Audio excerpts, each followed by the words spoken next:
Hi, this is Greg Fish. Thank you so very much for coming along for my limited series podcast, Because I'm Richard's Son.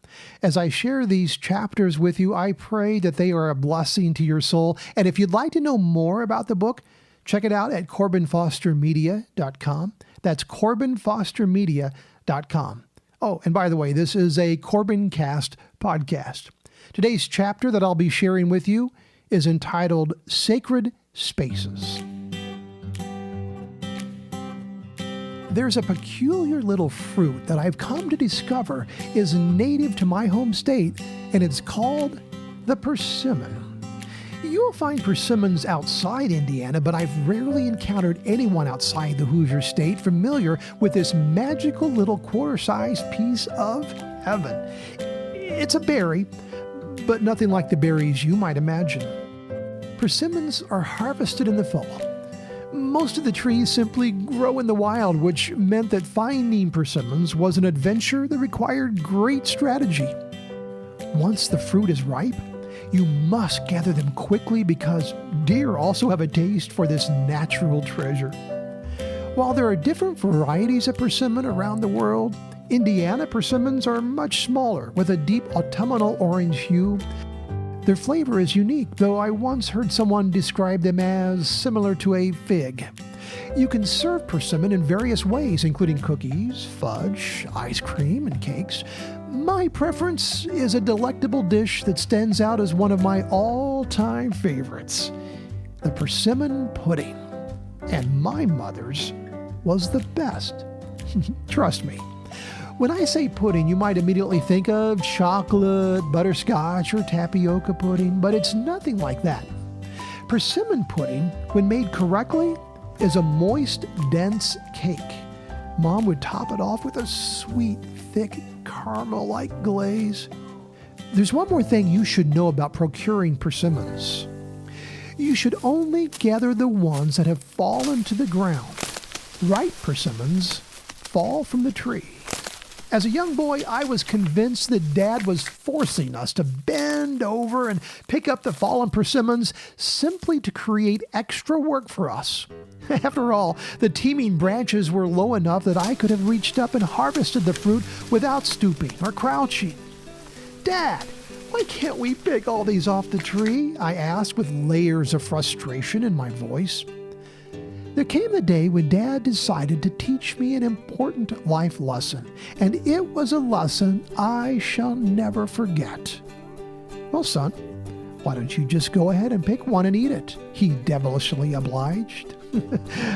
I was determined to show up, Dad, as I triumphantly plucked the orangish berry from the branch, removed the stiff leaves from the stem, and plunked the fruit into my mouth. School was now in session.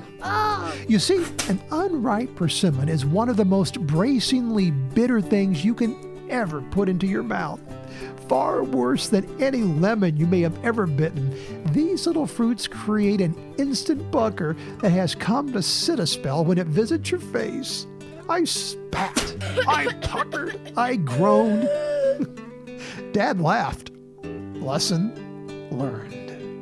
While we don't know for sure what the fruit was that Adam and Eve ate in the Garden of Eden, history has supposed that it was an apple.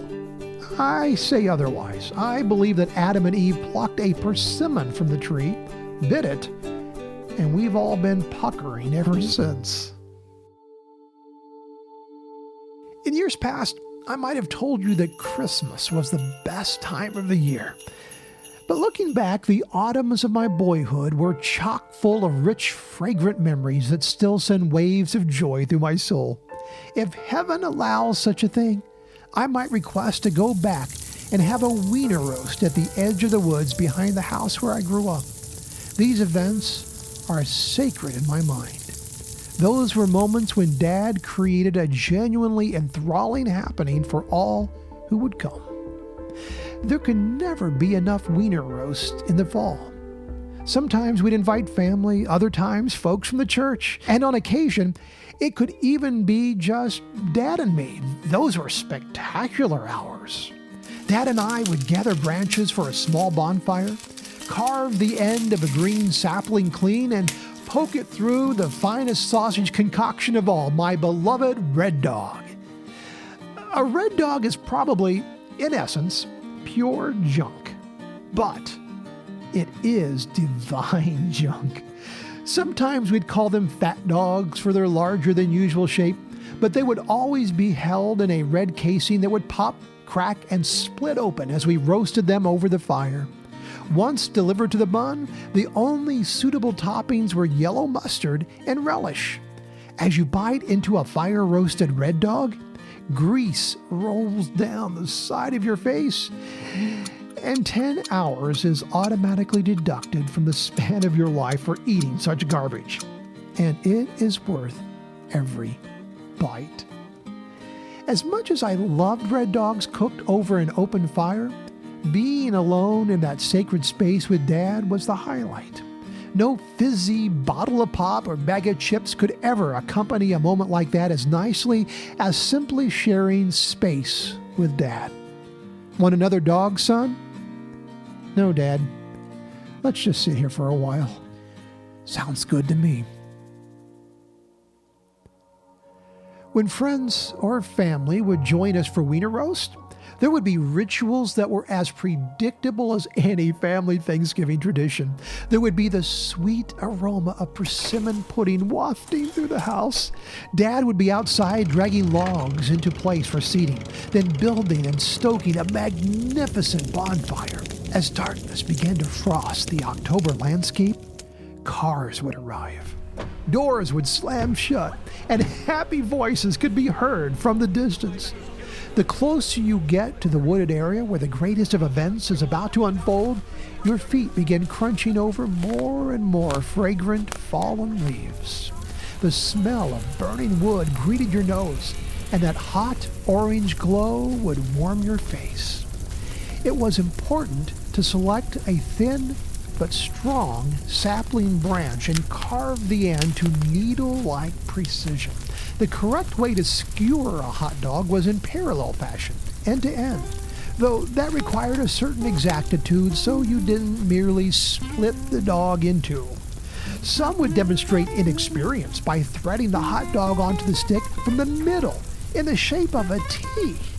That was a recipe for disaster. Those neophytes often ended up losing their meaty morsel to the fire. After marshmallows had been roasted and faces and fingers were sticky and white, it would be time to gather around the fire for stories. And the highlight of the night would be Dad's recounting of Tailypo. We'd never get enough of the tale of the old man who lived in the woods by himself, and how one day he chopped off a tail sticking out from under a log from some creature hiding underneath. He took the tail back to his cabin and made soup. But late in the night, a voice came crying from deep in the woods. Dad would slowly pace around the fire, hunched over with arms extended wide. In hushed, spooky tones, he'd say, that old voice kept on saying, "You know, and I know, all I want's my Tailypo. You know, and I know, all I want's my Tailypo." Slowly, methodically, he'd weave the tale while looking for the one who, not having heard the story before, was utterly spellbound by the legend. Suddenly, Dad would jump towards the poor, unsuspecting victim and shout, "You've got my Tailypo!" Screams would ensue, and if we were lucky, someone would fall off their log in fear. The rest of the guests would roar with laughter. No matter how often I heard Dad tell the story, the payoff was always worth the wait. The spot where we held those weiner roasts was a place where heaven touched earth. It was a sacred space. Sometimes I'd explore that precious spot and look up to the sky when alone. There, I'd see a perfect circle burnt into the canopy of trees from years of blazing fires. Or perhaps It was a portal that God had placed there so that we could be transported into His presence every fall. It is a true crime that our government never saw fit to declare that ground a sacred national monument. It's a shame because in the years after Mom died and Dad sold that house and property, some ingracious lout built a garage and created a junkyard of cars over that space. It was a profanity of the highest degree. Did they not realize how precious that ground was? Could they not feel the power of the history emanating from that space? Just as surely as Dad is gone now, so is any chance that I'll ever be able to visit those days in my mortal body. But just as surely as Dad walked there, and just as surely as he created an event that so electrifies my memories, that place and those days will never leave me. For a moment each fall, Dad was Walt Disney, creating a wonderland and weaving tales and authoring adventures that no one there will ever forget. I am convinced that God uses sacred spaces and occasions like these to draw us closer, to hold us tight. There are times in the passing of our days when we might not sing church songs or utter a scripture verse, but even still, heaven closes in. The breath of God breathes heavily all around us, and we feel content, joyful, and at peace. In those perfect moments, life is a gift from heaven, replete with God's unfailing love and abiding presence.